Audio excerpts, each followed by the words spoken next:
Hello everybody, welcome back to HardReset.Info channel. In today's video, I'll show you how you can easily change the tilt on your ELGATO Facecam MK.2.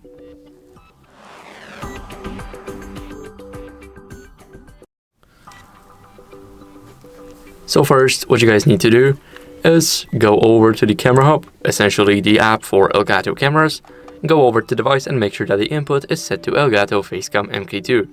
Now go over to frame, and here you have pan/tilt.